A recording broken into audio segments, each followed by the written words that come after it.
더 따라하겠습니다. 담대하라, 내가 세상을 이기었노라. 이런 제목으로 말씀의 은혜를 나누기를 원합니다. 신앙 안에서 믿음만큼 중요한 것은 없습니다. 그래서 항상 믿음에 대한 얘기를 강조를 하는데, 평생 믿음을 강조를 해도 지나치지가 않습니다. 오죽하면 나의 의는 무엇으로? 믿음으로 말미암아 살리라 그랬습니다. 그러니까 크리스찬은 무엇으로 사냐면 믿음으로 사는 것입니다.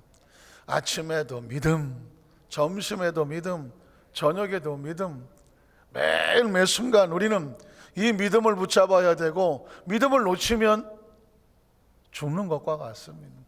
인생의 삶을 살다가 보면 여러분 어떻습니까? 놓치면 죽는 게 있어요. 놓치면 죽는 거. 공기가 중단이 돼버리면 생명이 위험하지 않습니까? 식량이 중단돼도 생명이 위험하지 않습니까? 물이 공급이 중단되면 위험하지 않습니까? 그러니까 육체도 공급이 반드시 닿아야 되지, 중단되면 죽는단 말입니다. 우리가 세상의 삶을 살아가다 보면 믿음으로 살지 않습니까? 버스 타고 있으면 버스 타신 분 계신가요? 자동차는 진짜 믿음으로 타는 거예요. 이게 타면 안전하게 가줄 거라고, 고장나지 않고 갈 거라고 믿으니까 가는 거지. 막 100km, 120km, 막 130km 달려가는 거는, 이 차는 이렇게 달려도 고장나지 않을 줄로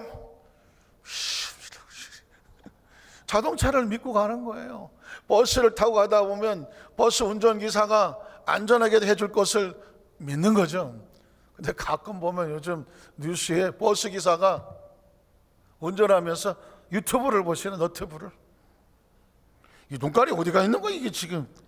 근데 어떤 사람이 올렸잖아요. 동영상을 찍어서 한 30분 내내 드라마를 보면서 운전하고 간대. 이야, 이 정도 경력 때문에 눈깔이 많지. 이렇게 하고 하나고는 한쪽 이러고 가는 거지. 이 얼마나 위험한 겁니까? 그런데도 승객들은 안전하게 가주겠거니 하고, 택시도 마찬가지고, 비행기도 마찬가지고, 기차도 마찬가지고. 전 옛날에 아주 신기한 게 뭐냐면, 어머니 따라서 미장원에 가면 닭뼈다귀 같은 걸로 고무줄하고 착 파마 뽑지 않습니까? 다 같이 어디 들어가십니까? 이 밥통 속에다가, 밥통이 요즘도 그거 합니까? 안 가봐 잘 안 합니까? 요즘은 밥통 안 합니까? 다들 보면 이 밥통이 몇 개 거꾸로 달려갖고 다들 거기다 집어넣고 있어. 어렸을 때 보면 그게 너무 신기한 거. 저게 뭔데 왜 엄마들은, 아줌마들은 다들 닭뼈 같은 걸로 이렇게 한 다음에 쑥 들어가서 거기 들어가서 나오나. 근데 나중에 보니까 거기 열기 같은 거 이렇게 해서 파마가 잘 되게 하는 거죠. 그걸 믿는 거예요. 남자들은 더 무섭지 않습니까? 면도하러 가면은요, 머리 깎고 나면 옆에 긴 가죽대가 이렇게 있어요. 칼이 딱 면도 칼, 칙칙칙 해갖고 그냥 그걸로 그냥 어떻게 하냐면 그냥 뜨거운 물을 쫙 갖다 놓으면 거품을 칙칙칙 갖다 놓고 쫙 가만히 옆에서 보면, 당할 때 눈 감고 있으니까 잘 모르는데 옆에서 보면 아슬아슬합니다. 근데 왜 그러고 있습니까? 그 칼 앞에 눈까지 감고 그냥 모가지를 딱 믿으니까 그러는 거야. 믿으니까. 참 삶이라는 게 아슬아슬한 게 한두 가지가 아닙니다. 여러분, 엘리베이터 저거 투명으로 돼 있다고 하면 한 놈도 못 탑니다. 63빌딩 올라가는데 보니까 쫙 올라가 끝에 보니까 그런데도 그걸 편안하게 올라갑니다. 올라가는 이유가 뭐예요? 지가 지금 어디로 올라간지를 몰라. 안 보이니까. 그냥 만약에 유리로 하는 걸 제가 투명으로 된 거 한번 타봤는데 난 다리가 후달달달달 떨리더라고. 막 참 인생의 삶도 그냥 믿음으로 사는 거예요. 지구가 엄청 빨리 돈다는 거 아시잖아요. 너무 세게 돌아갖고 우리 귀에 안 들린다는데 어지럽진지도 몰라. 지금 사는 것 자체가 믿음이 없으면 못 사는 거예요. 그냥 못 사는 거예요. 삶이 그러건대 여러분, 신앙 안에서 하나님이라고 하는 존재는 그냥 믿음이 아니면 살아갈 수가 없는 존재라는 거예요. 그래서 성경은 우리에게 믿음을 갖게 되면 믿음에 따르는 축복에 대해서 기록을 합니다. 우리 첫 번째로 예수 그리스도의 이름을 믿으면 하나님의 자녀가 되는 거죠. 믿음으로 하나님의 자녀가 되는 것입니다. 기억하십니까? 요한복음 1장 10절로 13절에 보면 그가 세상에 계셨으며 세상은 그로 말미암아 지은 바 되었으되 세상이 그를 알지 못하습니다. 알지 못하면 믿지 못하는 거죠. 자기 땅에 오면 자기 백성이 영접하지 않았습니다. 왜? 모르니까. 그 다음 절 보면 그러나 영접하는 자, 왜 영접합니까? 그 이름을 뭐 하기 때문에? 믿기 때문이죠. 알고 믿기 때문에 믿는 자들에게는 하나님의 자녀가 되는 뭐가 줍니까? 권세를 주는 것입니다. 여러분, 성경의 가장 기본적이고 완벽한 축복의 출발은 여기서 시작하는 겁니다. 예수 그리스도를 구주로 믿음으로 말미암아 이제 우리가 하나님의 자녀가 되는 것입니다. 이 이야기는 뭐냐면 하나님 속에 들어와 있고 하나님의 권세 속에, 하나님의 나라 속에, 하나님의 능력 속에, 하나님의 계획 속에, 하나님의 비전 속에 들어와 있는 것입니다. 마치 저와 여러분이 김씨네 집에 태어나고 이씨네 집에 태어나고 어떤 신씨네 박씨네 집에 태어나면 그 집 자식이 되는 거예요. 그냥 이건 어떻게 할 수가 없어. 제가 농담 같지만 난 우리 엄마 아빠를 신청해서 태어났다. 신청에 태어난 사람이 없어. 저는 적어도 내 자식은 내가 그래서 좀 골래서 태어나는 줄 알았더니 내 자식을 내가 골래서 태어났다. 아무도 없어. 대한민국에 태어날지, 이 시대에 태어날지, 김씨네 집안에 태어날지, 내가 자식을 나중에 어떻게 낳을지, 이 정말 중요한 것들을 사실상은 내 의사와 전혀 상관이 없는, 기가 막히지 않습니까? 요즘 자꾸 남자 여자를 바꾸는 일이 벌어서 그렇지만 나는 여자로 신청해서 태어났다. 그것도 없어.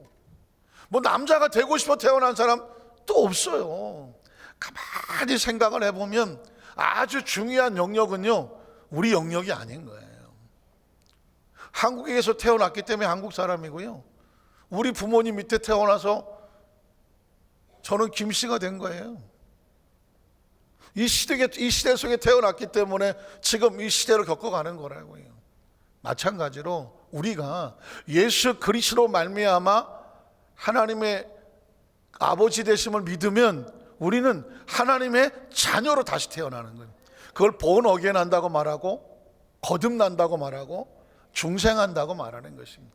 그러니까 너희는 예수 그리스도를 구주로 믿음으로 말미암아 새로운 존재가 된다는 것이 신앙입니다. 세상의 나라에서 하나님의 나라로 옮겨졌다고 하는 것이 이게 바로 선포인 것입니다. 그래서 이걸 알아야 돼요. 이게 바뀌어졌으면 하나님의 자녀다운 그 소속과 존재가 새로워짐을 알아야 됩니다.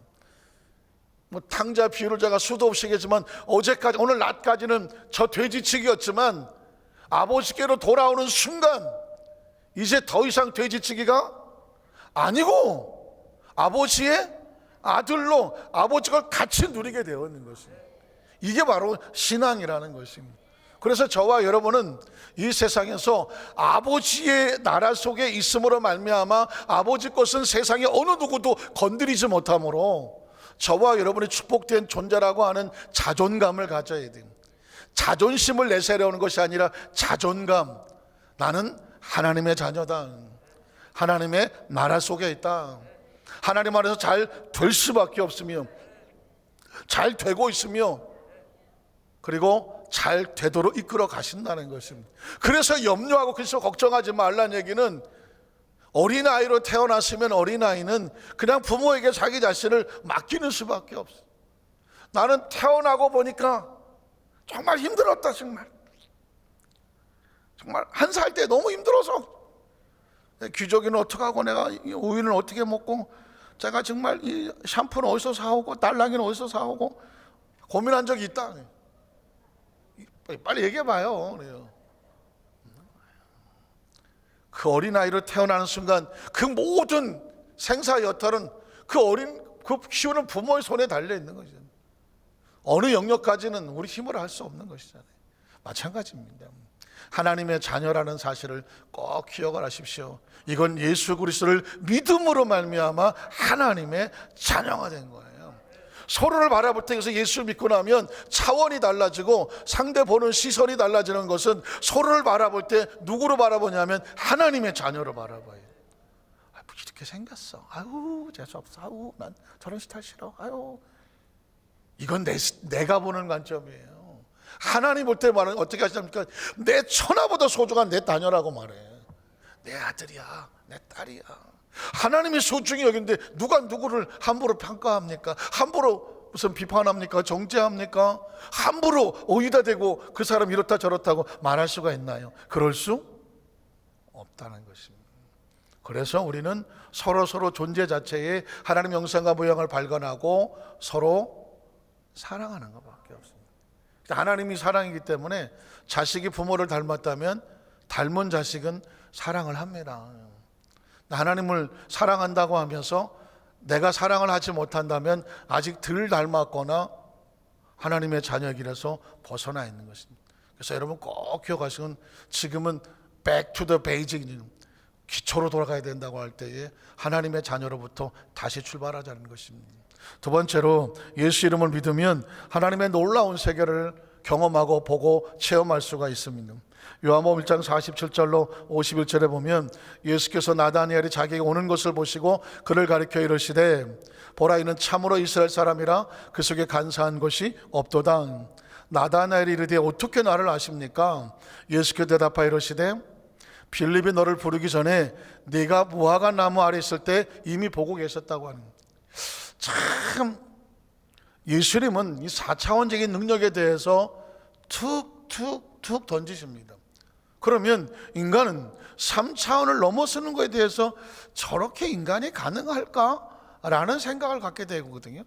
그런데 예수님은 조금씩 이런 4차원의 시간과 공간을 초월하고 인간의 능력을 초월하는 하나님의 능력을 조금씩 열어 보여줍니다. 너 오기 전에 무화과 나무 밑에 있었지 그때부터 이미 나는 네가 어떤 존재인지를 알고 있었어 라고 말을 했습니다. 깜짝 놀라지 않겠습니까? 제가 여러분에게 여러분의 과거를 알잖아요.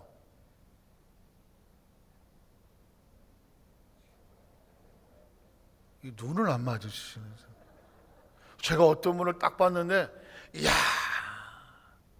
이분은 첫사랑에 실패했어. 그래서 제가 그랬지.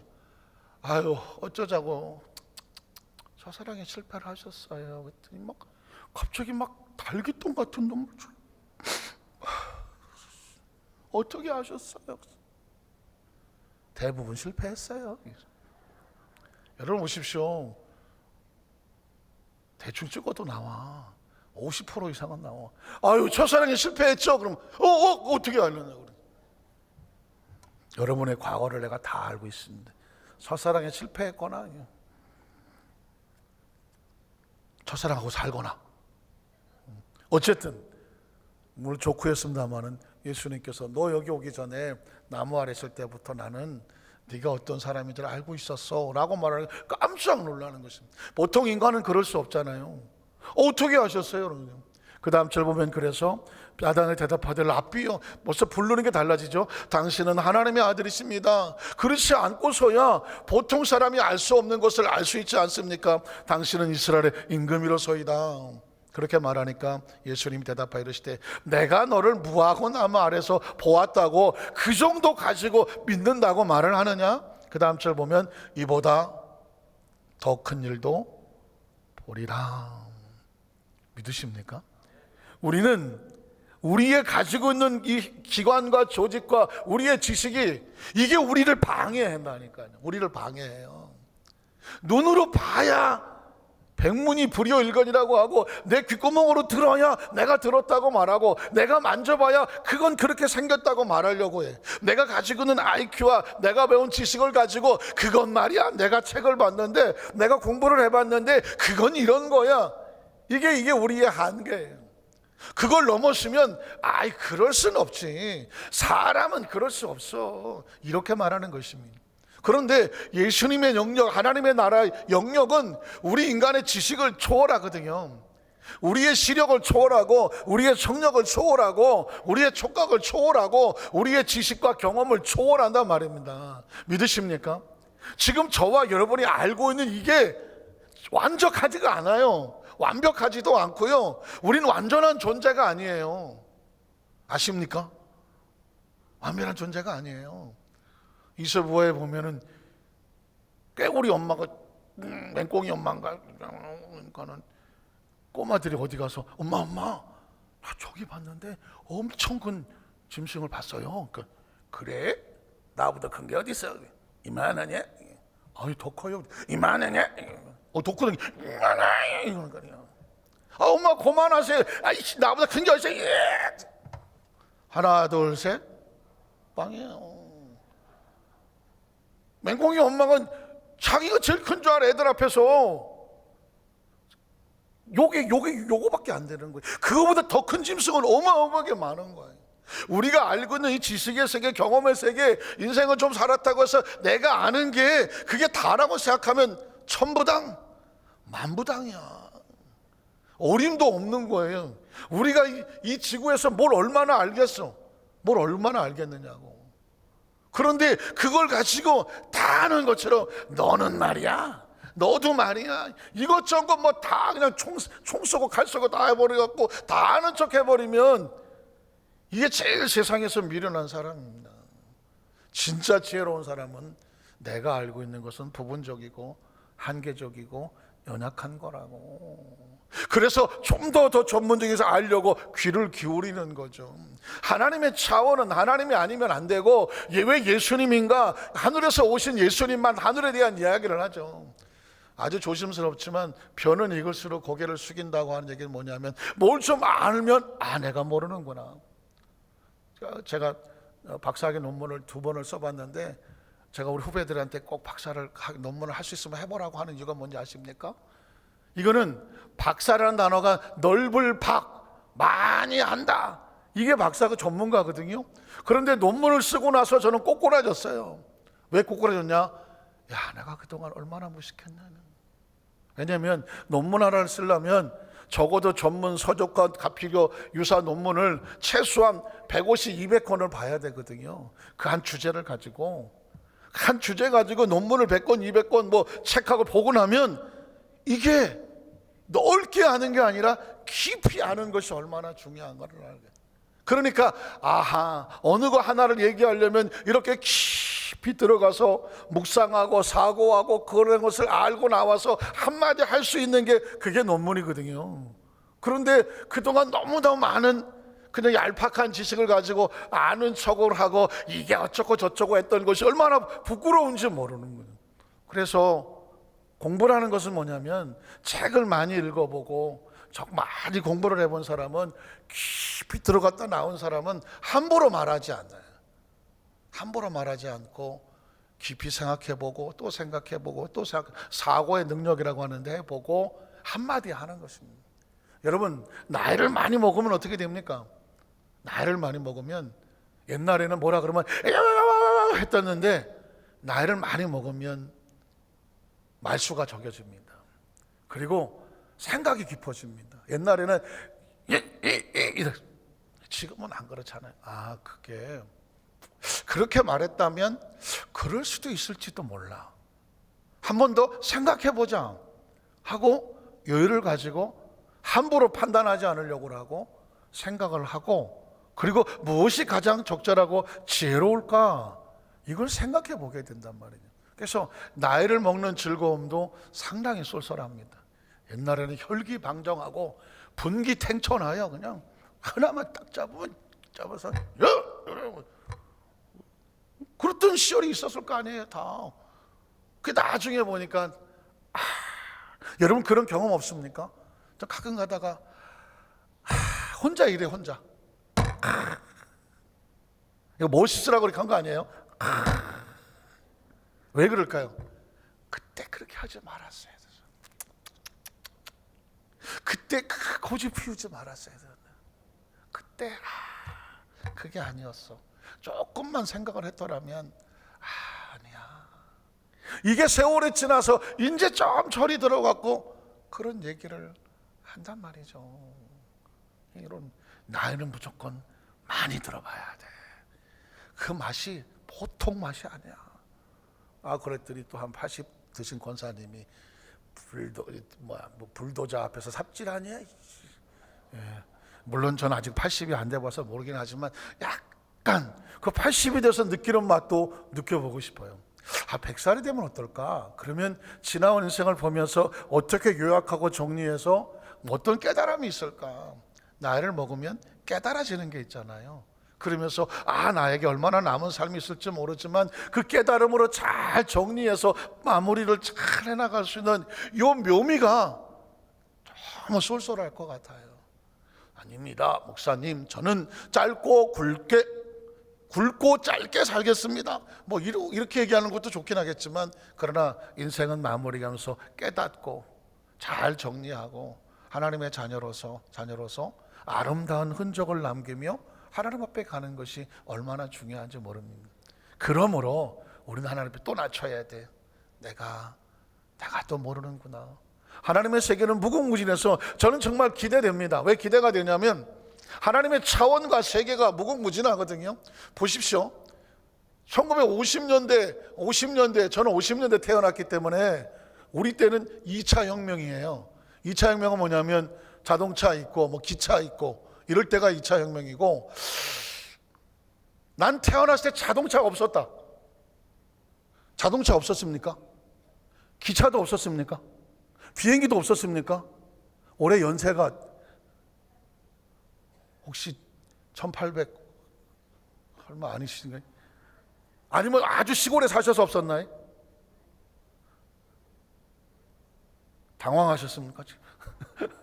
어쨌든 간에 1차 혁명은 뭐냐면 농사만 짓던데, 농사. 그러다가 산업혁명에서 기차가 나오고 막 자동차가 나오면서 산업화되고 막 공장이 생기기 시작을 했어요. 엄청난 혁신이 다가왔습니다. 그게 이제 2차, 우리 시대가 이제 그런 시대였어요. 그런데 3차 혁명이라고 그래갖고 어느 날 인터넷이 나오는 거예요. 컴퓨터가 나오고 이메일이 나오는 거예요. 완전히 천지가 개벽을 하기 시작하는 거죠. 그 옛날에 연애편지 뭐 편지해갖고 군사우편 해갖고 이거 며칠 만에 갔다가 며칠 만에 오고 손으로 쓰고 이런 게 이메일을 쓰면 금방 날아가 버려. 금방 들어오고 인터넷 전 세계가 1위권에 들어가고, 이게 말이 안 되는 세대를, 이게 3차 혁명이라고 말하는 거거든요. 그런데 지금 우리가 얼마나 빠른 세대에 살고 있냐면 이제 지금 4차 혁명의 시대에 들어와 있어요. 4차 혁명. 아니 무슨 5.16 혁명도 아니고 4차 혁명은 뭐냐. 그런 혁명이 아니고 새로운 문화와 문명이 달라지는 겁니다. 4차 혁명은 뭐냐면 AI라고 말하는 인공지능이 사람의 머리보다 굉장히 빠르게 돌아가는 슈퍼 컴퓨터가 나오는 것입니다. 얼마 전에 뭐 몇 년 됐나요 벌써? AI 인공지능 로봇하고 뭐 이세돌하고 바둑을 붙지 않습니까? 이제는 인간의 머리를 초월하는 AI 인공지능이 나옵니다. 이제는 집을 인공지능이 다 관리합니다. 그리고 로봇이 나옵니다. 로봇 이거 많아요. 아닙니다. 불과 몇 년 사이에 여러분 로봇이 길거리 돌아다니는 것을 보게 될 것입니다. 사물 인터넷이라고 해서 이제는 뭐 직접 가지 않습니다. 여기 앉아서 예를 들어서 무슨 알렉스라고 말한다면 알렉스 전기 몇 번 켜줘? 그러면 네 하고 전기 기계가 켭니다. 알렉스 불 꺼줘? 네, 불 꺼줍니다. 여러분 냉장고에 컴퓨터 다 연결되어 갖고 알렉스 저 냉장고에 뭐 들었나 봐줘. 네, 뭐뭐 들어있습니다. 그럼 뭐뭐 주문해줘. 그러면 알았습니다. 냉장고에서 그 알렉스 해갖고 전화합니다. 이마트에다가. 그럼 저 주문합니다. 그 배달 옵니다. 그럼 집 앞에 나와 있습니다. 그거 갖다가 냉장고에 집어넣습니다. 냉장고에서 말합니다. 삐삐삐삐 달걀이 유통기한이 지났습니다. 바꿔야 됩니다. 이걸 다 인공지능 사물에서 합니다. 이제는 아마 많은 부분이 집에서 지금 하고 있는 경우도 있습니다. 이미 자율자동차가 돌아다닙니다. 운전면허증 필요 없습니다. 이제는 가는 것만 딱 찍으면 지가 갑니다. 주차도 지가 합니다. 관심도 없고 그런 세대에 지금 살아 있습니다.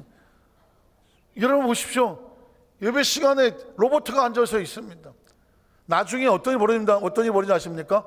로봇가 지가 사람인지 로봇인지 모릅니다. 워낙 뭐 사람하고 똑같이 만들고 똑같이 생각하고 똑같이 판단하다 보니까 나중에는 지가 내가 로봇인가 사람인가? 인간과, 영화에 보면 인간과 로봇이 전쟁을 하는데 인간 편에 서서 열심히 싸워서 인간이 승리했습니다. 나중에 보니까 지가 로봇이었습니다. 이런 얘기를 해도 반응이 없습니다. 어떻게 됩니까? 그 얘기는 뭐냐면 이제 4차 혁명은 아무것도 아닙니다. 이제 5차, 6차, 7차로 가면 전혀 상상할 수 없는, 정말 옛날에는 신적인 세계 같은 세계가 이제는 더 펼쳐질 것입니다. 우리의 다음 세대 속에는 어떤 일이 벌어질지는 아무도 모릅니다. 그렇다고 치면 천국은 아마 10차, 100차 혁명 정도 될 겁니다. 천국을 가면 이 3차, 4차, 5차, 6차 인간의 세계하고는 전혀 다른 차원이 벌어지는데, 우리가 어렸을 때 50년대, 60년대고 하면 지금 사는 세계는 말도 안 되는 세계입니다. 만화 같은 세계입니다. 근데 앞으로 만약에 50년, 60년 뒤에 보면 우리는 꿈 같은 얘기하고 그 꿈이 현실이 되어 있습니다. 그게 점점 이 3차원을 넘어서는 4차원의 세계로, 하나님의 나라 세계로 비슷하게 가고 있고, 인간의 영역이 그렇게까지 발전하고 있다는 것입니다. 2000년 전에 예수님께서 너 이거 보고 놀라냐? 앞으로 더 큰 것도 보게 되리라 그랬습니다. 지금 여러분, 제가 우리 4차 혁명에 대해서 얘기를 하면 연세가 많이 드신 분은 그런가 보지, 그게 나하고 뭔 상관이 있고 어쩌고 하실 줄 몰라요. 근데 여러분, 적어도 여러분 정도는 실제적으로 경험을 하게 되고, 그리고 지금 여기 우리 친구들, 중고등학생들 친구 있는데 이 친구들은 최소한 150은 삽니다. 150은 삽니다. 생각해 보십시오. 1930년대 태어나신 분이 90을 넘게 삽니다. 30년대 태어났는데 어마어마하지 않습니까? 그러면 지금 40년, 50년, 60년, 70년, 80년, 90년, 2000년도 넘게 태어났습니다. 2000 몇 년생이야? 2000도 넘게 태어났어요. 지금 2019년, 2020년이잖아. 2000년도 태어났는데 21살이야. 어떻게 놀라 지금? 2000년도 생이 21살이야 지금. 엄청나네. 이 친구들은 내 생각에 2000년에 태어난 들은 거의 150, 200까지 갈 수도 있습니다. 왜냐하면 노화를 방지하죠. 암을 잡습니다. 노화 방지하고 암 잡지. 사고 나서 팔다리 된 거 다 케이스 가리 새로 다 갖다 붙이지. 그러면 얼마까지 살지는 아무도 모르는 것입니다. 그런 시대가 온다니까요. 제가 잘못된 주제를 선택을 했습니다. 그게 나하고 뭔 말이냐. 제가 이렇게 얘기를 드리는 이유는 뭐냐면, 예수님께서 말씀하시기를 이제 앞으로 너희가 하나님의 나라에 오면 상상도 못할 일을 보게 될 거라는 것입니다. 지금 이 정도는 아무것도 아니라는 것입니다. 기억하십시오. 오늘의 말씀을 여기서 마무리를 짓겠습니다. 왜냐하면 주제가 너무 많아요. 안 그렇겠습니까? 예수를 구주로 믿으면 벌어지는 세계는 어마어마하고 무궁무진한 거예요. 오늘 두 가지 말씀을 드리면 하나님의 자녀가 되고 하나님의 놀라운 세계를 경험하게 되고, 그리고 여러분 천국을 기대하십시오. 천국을 기대하십시오. 어차피 이 세상은 정말 살다 보니 별의 별꼴을 다 본다 이런 얘기 하지 않습니까? 내가 너무 오래 살았나 봐. 혹시 그런 얘기 해본 적 있어요? 나 그런 소리 해봤다. 해보셨구나. 이게요, 오래만 사는 게 좋은 것 같지는 않은 게 뭐냐면, 살다 보니까 별의 별꼴을 다 본다는, 그냥 내가 이 꼴을 보려고 지금까지 일어나는데, 이 세상은 여전히 그렇게 돌아가요. 세상은 항상 그렇게 돌아가요. 우리는 잠시 이 시대 속에 와서 머물면서 우리가 사는 동안에 하나님의 나라를 선신하고 최선을 다해 훈련받고 이제 하나님의 나라로 돌아갈 겁니다. 그 하나님의 나라 속에는 지금처럼 나이 먹고 눈물 나고 속상하고 이별하고 곡하고 연약하고 스트레스 받고 속상하고 배신당하고 이런 삶의 고통과 아픔이 깨끗이 씻겨지는 것이라는 거죠. 그래서 예수님께서도 내가 다시 와서 너를 나 있는 곳에 데려가 줄게. 제가 그랬잖아요. 군대 생활이 아무리 좋고 어쩌고 저쩌고 해도 군인들의 꿈은 뭐냐면 뭐 하는 거예요? 제대하는 거예요. 제대하는 거예요. 어느 목사님이 자기 아들이 뭐 8일 날인가 2월 8일 날인가 제대래요. 그런데 이 코로나 바이러스 때문에 빨리 제대하라 할 때 빨리. 그래갖고 날짜 8일인데 어저께인가 제대했대. 세상에 땡겨 제대하는 수가 어디 있어? 근데 바이러스 때문에 야 빨리 나가라 그래. 그참 살다 보니까 그렇게 나가는 수도 있다네. 그래갖고는 우리 아들이 며칠 더 빨리 나왔다고 막 페이스북에 올리고 막 할렐루야.